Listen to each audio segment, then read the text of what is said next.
L'attitude fait que les hommes vous admirent bien plus qu'ils ne vous désirent simplement. En amour, il y a des femmes toujours convoitées, mais vite oubliées, tandis que d'autres font que les hommes restent, les respectent et ne partent pas facilement. Le problème ne réside ni dans l'apparence, ni dans la façon dont on essaie de plaire à quelqu'un. En réalité, le désir peut s'éveiller en un instant, mais l'admiration exige une attitude bien plus profonde face à la vie. Cette vidéo ne parle pas de conseils de séduction, ni de comment faire tomber quelqu'un amoureux sur le moment. Ici, nous allons plus loin, vers l'attitude intérieure, celle qui décide si l'on est une personne qu'on désire ou qu'on chérit vraiment. Quand vous changez cette attitude, vous ne transformez pas seulement le regard des hommes sur vous, mais aussi le regard que vous portez sur vous-même. Si vous en avez assez de vous donner trop de mal pour être aimé, si vous avez déjà eu l'impression d'être toujours celle qui donne le plus, alors cette vidéo est pour vous. Restez, car ce que vous allez entendre ne vous rendra peut-être pas désiré immédiatement, mais cela vous aidera à construire une valeur que personne ne pourra prendre à la légère. Il existe une forme d'attraction qui n'est pas bruyante, qui ne s'enflamme pas au premier regard, qui ne fait pas perdre la tête à cause d'émotions intenses. C'est une attraction discrète, qui avance lentement, mais qui, une fois qu'elle touche, reste longtemps. Elle ne pousse pas les autres à vouloir simplement posséder ou toucher, mais éveille un désir plus profond, celui d'être compris, respecté et accompagné. Dans un monde habitué à la vitesse, où tout se consomme rapidement, cette forme d'attraction est comme une pause rare qui incite les gens à s'arrêter volontairement. Le désir surgit souvent instantanément. Il est lié au moment présent, à ce que les yeux voient, les oreilles entendent, au sentiment de manque. Le désir pousse à agir vite, parfois précipitamment, dans le but de satisfaire des émotions immédiates. Mais comme il naît du manque, il est rarement durable. Quand le moment passe, le sentiment s'estompe, laissant un vide à combler à nouveau. À l'inverse, l'admiration n'a pas besoin de se presser. Elle se forme avec le temps, par l'observation, par la perception des valeurs qu'une personne porte dans sa façon de vivre, d'être présente et de se traiter elle-même. Dans beaucoup de relations, on est facilement attiré par l'apparence, par des mots charismatiques ou par des actions qui marquent les esprits. Mais la vraie connexion n'apparaît que lorsque l'on touche la profondeur intérieure de l'autre. C'est là que l'on ressent la cohérence entre les paroles et les actes, le calme sans ostentation, une force intérieure qui n'a pas besoin d'être prouvée. Cette profondeur n'oblige personne à rester, mais elle fait que les autres veulent s'approcher volontairement, comprendre davantage et passer plus de temps. L'attraction qui ne vient pas du désir porte aussi un message important sur la valeur de soi. Quand une personne ne vit pas pour impressionner, ne cherche pas à être désirée à tout prix, elle commence à rayonner d'une énergie différente, celle d'une plénitude intérieure. C'est cette plénitude qui lui permet de ne pas s'accrocher, de ne pas rivaliser, de ne pas troquer son essence pour être choisie. Et paradoxalement, plus elle ne cherche pas l'attention, plus elle est remarquée profondément. En fin de compte, cette forme d'attraction ne crée pas seulement un lien dans une relation, mais inspire aussi une autre façon de vivre. Elle nous rappelle que ce qui fait rester les gens n'est pas les sentiments intenses, mais le sens. Pas une explosion temporaire, mais une valeur que l'on ressent avec le temps. Quand on vit assez profondément, assez vrai, assez solide, l'attraction n'est plus quelque chose à poursuivre. Elle devient une conséquence naturelle d'un soi intérieur en paix. Dans le parcours de la vie et des connexions avec les autres, beaucoup de gens existent inconsciemment dans un état qu'on pourrait appeler la réaction. On réagit pour être accepté, pour éviter le sentiment d'abandon, pour retenir des relations qu'on craint de perdre. Chaque mot, chaque geste porte une inquiétude silencieuse. Suis-je assez important? Quand on vit ainsi, on n'est pas vraiment présent. On court juste après les signaux extérieurs pour s'ajuster aux attentes des autres. Peu importe les efforts, cet état s'accompagne toujours de fatigue, car il nous force à être constamment en alerte et à nous adapter. Pourtant, il y a un changement subtil mais profond qui se produit quand une personne cesse de vivre par réflexe et commence à rester immobile en elle-même. Elle n'est plus pressée de répondre à chaque regard, chaque appel, chaque émotion venue de l'extérieur. Au lieu de cela, elle s'accorde l'espace pour écouter son intérieur, pour reconnaître ce qui compte vraiment pour elle. Quand cette stabilité apparaît, l'atmosphère autour d'elle change aussi. Sans effort pour attirer l'attention, elle rayonne d'une solidité que les autres perçoivent facilement. Cette solidité ne vient pas du contrôle ou de l'imposition, mais du fait de ne plus être tiré par la peur. Une personne pleinement présente n'a pas besoin de beaucoup parler ou de prouver quoi que ce soit. Elle peut se taire sans créer de distance et être lente sans rendre les autres impatients. Ce calme même crée un sentiment de sécurité rare, car il montre que la personne a un ancrage intérieur assez ferme pour ne pas dépendre entièrement de la validation extérieure.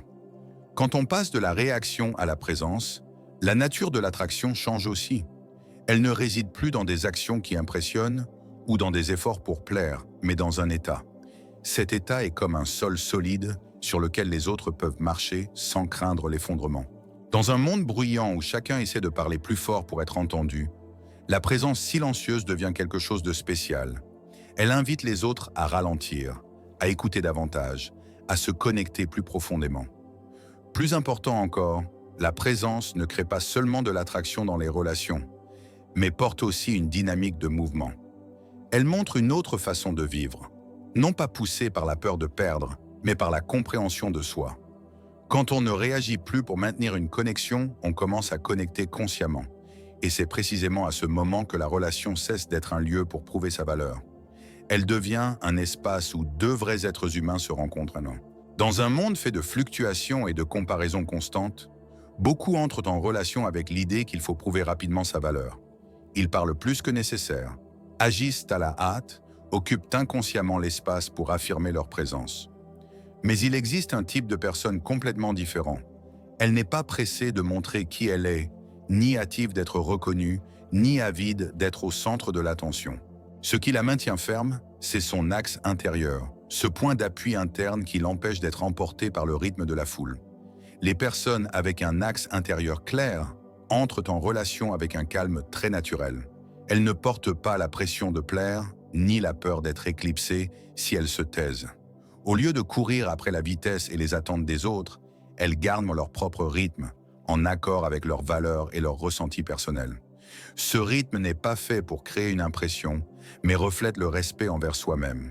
Et c'est ce respect de soi qui fait que les autres commencent à prêter attention.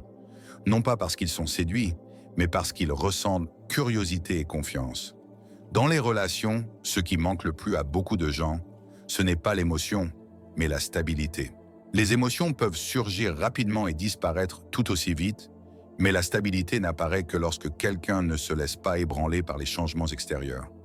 Les personnes qui possèdent un axe intérieur ne réagissent pas de manière excessive aux petites variations et ne laissent pas l'humeur des autres dicter entièrement leur propre état.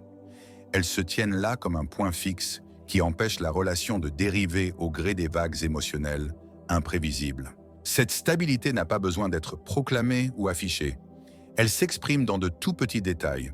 La façon d'écouter sans interrompre, la manière de prendre des décisions posément, ou encore de ne pas paniquer quand les choses ne sont pas encore claires. Ces gestes apparemment anodins créent un sentiment profond de sécurité. Auprès d'une telle personne, on ne se sent pas obligé de devenir quelqu'un d'autre, ni de se forcer pour maintenir le lien. On a le droit d'être soi, car la relation n'est pas fondée sur la compétition ou la possession. À un niveau plus profond, cet axe intérieur et ce rythme personnel portent aussi une philosophie de vie. Il nous rappelle que la valeur ne se construit pas dans la vitesse, mais dans la cohérence. Celui qui va plus vite ne va pas forcément plus loin, et celui qui parle plus fort n'a pas forcément plus de force intérieure. Quand une personne ralentit pour s'écouter elle-même, elle pose les bases solides pour que toute relation se développe naturellement.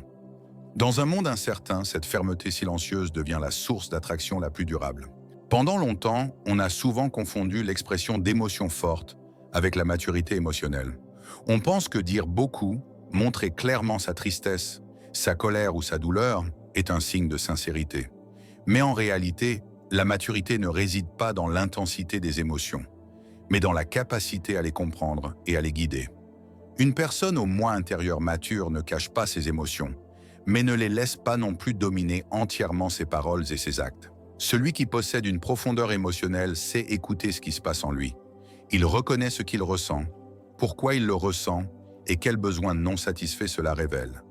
Grâce à cette conscience de soi, il sait clairement ce qu'il veut et où se trouvent les limites qu'il ne peut pas franchir.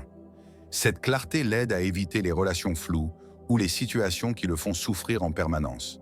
Quand il doit s'exprimer, il le fait avec calme, sans accusation ni exigence que l'autre change pour apaiser ses émotions. La grande différence se trouve dans la façon de poser des limites. Au lieu de blâmer ou de critiquer, il exprime simplement ce qu'il accepte et ce qu'il n'accepte pas. Les limites sont posées non pour créer de la tension, mais pour instaurer de la clarté. Cette clarté allège la relation, car chacun sait où il se situe et ce qui doit être respecté. Il n'y a pas de longue dispute pour prouver qui a raison ou tort, parce que l'objectif n'est pas la victoire, mais la compréhension mutuelle. Une personne émotionnellement mature n'a pas non plus d'esprit exigeant. Elle ne demande pas aux autres de compenser ses propres manques intérieurs, ni ne ressent de rancune quand le partenaire ne peut pas répondre à toutes ses attentes. Elle comprend que chacun a ses limites et que la première responsabilité est envers soi-même. C'est pourquoi elle n'a pas besoin d'expliquer trop, ni de justifier ses besoins ou ses émotions. Ce calme-là même témoigne de sa valeur intérieure. Cette façon d'être crée une persuasion très forte. Le partenaire ne se sent ni forcé ni attaqué, mais perçoit une solidité et une fiabilité. La valeur de cette personne ne réside pas dans ce qu'elle dit pour convaincre, mais dans la façon dont elle vit en cohérence avec ce qu'elle ressent et choisit. Dans un monde où les émotions sont souvent exagérées ou trop réprimées, la clarté sans drame devient le signe d'un moi intérieur mature. Et c'est une vraie valeur qui n'a pas besoin d'être prouvée. Dans un monde qui fonctionne toujours à la vitesse et au bruit, le silence semble devenir quelque chose qui rend beaucoup de gens anxieux. Quand il n'y a plus de messages, de réponses, ni de signaux familiers, l'esprit construit immédiatement des suppositions et des peurs. C'est pourquoi beaucoup se précipitent pour combler chaque vide par des mots, des actions et des réactions si rapides qu'ils n'ont même pas le temps de s'écouter eux-mêmes. Ils craignent que, si le silence dure, le lien disparaisse et qu'eux-mêmes deviennent insignifiants. Mais c'est précisément cette précipitation qui rend souvent la relation superficielle et facilement consommable. À l'inverse, les personnes qui ont une vraie force intérieure ne voient pas le silence comme une menace. Elles le laissent exister comme une partie naturelle du lien. Quand il n'y a pas de signal extérieur, elles ne paniquent pas, ne tirent pas de conclusions hâtives et ne cherchent pas immédiatement à combler le vide. Au contraire, elles restent avec elles-mêmes, observent les émotions qui montent et réalisent que la valeur de la relation ne dépend pas entièrement de la fréquence des interactions. Ce calme n'est pas de la froideur, mais le signe d'un fondement intérieur solide. La capacité à ne pas réagir immédiatement est une manifestation importante de la profondeur. Quand une personne peut faire une pause avant de répondre, elle crée de l'espace pour la réflexion, pour le ressenti et pour un choix conscient. Cette pause est comme une respiration profonde au milieu du flot des émotions, ce qui rend les mots qui suivent plus justes et plus vrais. Dans une relation, cela réduit les malentendus inutiles et évite les conflits nés de simples réflexes momentanés. Le silence, quand il est bien placé, ne diminue pas la proximité. Au contraire, il crée de la profondeur. Il permet à chacun d'exister comme un individu indépendant, sans se dissoudre dans l'autre. Quand il n'y a plus besoin de prouver constamment sa présence, la relation sort de l'état de précipitation et passe à un rythme plus lent où le lien se construit sur la confiance plutôt que sur l'accrochement. Cela rend la relation difficile à consommer rapidement, car elle n'est pas basée sur une stimulation constante, mais sur une compréhension progressive. À un niveau plus profond, la capacité à supporter le silence est aussi un message puissant sur la valeur de soi. Ceux qui n'ont pas peur du silence montrent qu'ils n'ont pas besoin d'être constamment confirmés pour se sentir complets. Ils croient que leur présence a de la valeur même sans mots ni feedback immédiat. Et c'est cette confiance silencieuse qui crée une attraction très particulière. Dans un monde où tout le monde essaie de parler pour ne pas être oublié, celui qui ose se taire au bon moment est celui qui donne envie aux autres d'écouter et de rester plus longtemps. Dans le cheminement de croissance de chaque être humain, il y a un moment très important où l'on réalise que se préserver soi-même est plus précieux que de retenir quelqu'un d'autre.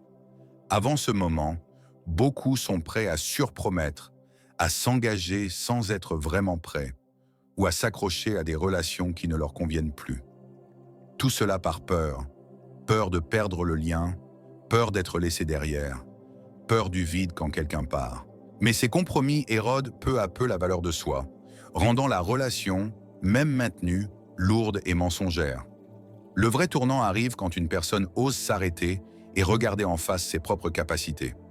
Elle ne promet pas ce qui dépasse ses forces, ne dit pas des choses juste pour rassurer l'autre et ne se place pas dans des engagements que son cœur ne suit pas. Cette honnêteté est d'abord envers elle-même.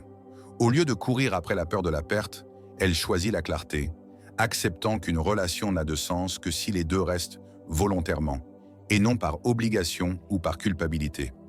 Ne pas s'engager juste par peur de perdre le lien est une expression de grande force intérieure. Cela demande le courage de prendre des risques, car quand on ne s'accroche pas, on doit aussi affronter la possibilité de la séparation. Mais dans ce courage, la valeur de soi s'affirme en silence. Les personnes qui ont une force intérieure comprennent que le départ de quelqu'un ne les rend pas moins valables. Au contraire, cela révèle simplement une différence de rythme, de désir ou de chemin. Quand une personne cesse d'essayer de retenir ce qui ne lui convient pas, elle entre dans un état de calme très particulier. Ce calme n'est ni froideur ni indifférence, mais le résultat de se tenir fermement sur le socle de l'estime de soi. Ils peuvent être tristes, regrettés, mais ils ne se vendent pas pour rester dans une relation qui les rapetisse. Le message qu'ils envoient, même sans mots, est très clair. J'apprécie ce lien, mais je m'apprécie aussi. Cette attitude crée une persuasion puissante. Les autres sentent que c'est une personne qui sait choisir, et non mendier. Elle ne retient pas l'autre par la dépendance, mais par la liberté.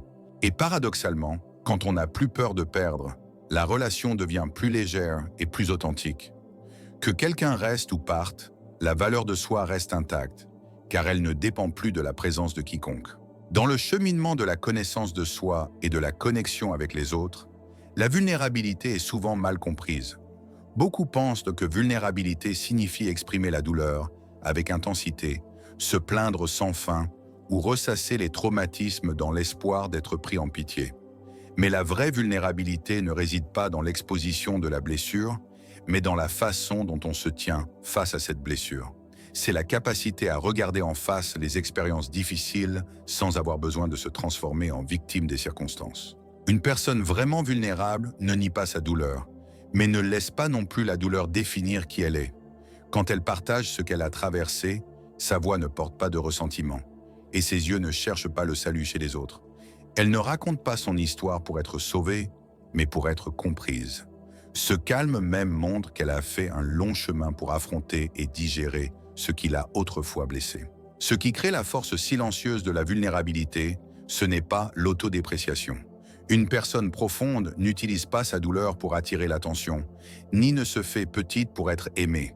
Elle comprend que sa valeur n'augmente pas grâce à la pitié des autres, mais vient du maintien du respect de soi, même dans les moments les plus faibles. Quand elle parle de ses traumatismes, elle garde ses limites, respecte encore elle-même et la personne qui écoute. Cette façon d'être crée une connexion très réelle. L'écoutant n'est pas entraîné dans le rôle de sauveur, ni ne ressent la pression de consoler ou de réparer. Au contraire, il est invité dans un espace où deux êtres humains se rencontrent dans la sincérité. Là, la vulnérabilité n'allège pas le poids de celui qui parle, mais met en lumière sa maturité intérieure. Elle montre que la personne n'a pas fui son obscurité, mais ne l'a pas non plus laissé déborder pour noyer la relation. À un niveau plus profond, la vulnérabilité sans autodépréciation est le signe d'un moi intérieur intégré. Cette personne ne se divise pas en une façade forte à l'extérieur et un moi faible à l'intérieur. Elle accepte que l'être humain est de multiples couches et que chacune mérite d'être reconnue. Quand quelqu'un peut parler de sa douleur sans perdre son estime de soi, il envoie un message puissant.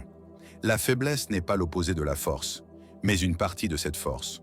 Dans un monde où l'on cache les traumatismes ou les expose à l'excès, la vulnérabilité calme devient une chose rare. Elle n'écrase pas, n'exige pas de réaction immédiate, mais laisse une résonance profonde. Car quand une personne s'est intégrée, elle ne raconte pas seulement une histoire, elle est pleinement présente dans cette histoire. Et c'est cette présence qui crée une vraie connexion.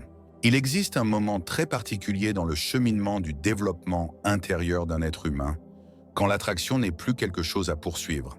À cet instant, le corps n'est plus tendu par l'effort de plaire, et l'esprit n'est plus pressé d'attendre des retours ou des résultats.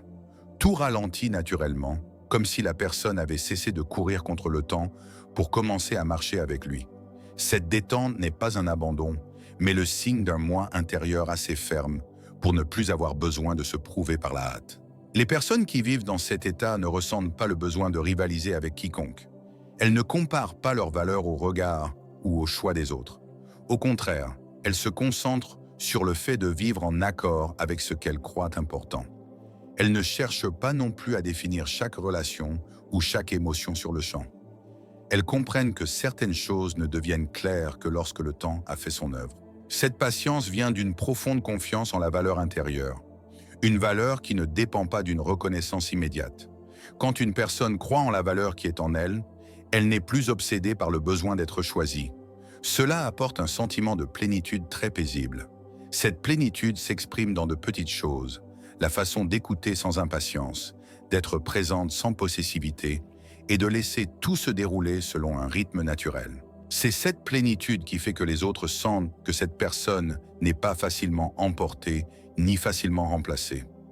La vraie valeur est rarement reconnue tout de suite. Elle a besoin de temps pour s'imprégner, pour être ressentie à travers des contacts répétés, à travers la cohérence des actes et de l'attitude. Quand une personne ne change pas sa nature pour s'adapter à chaque situation, elle crée une impression durable. Les autres ne sont peut-être pas attirés dès le début, mais avec le temps, ils commencent à percevoir la profondeur et la fiabilité qui émanent de cette personne. C'est pourquoi les personnes qui vivent avec une valeur intérieure ne sont pas des gens que l'on effleure.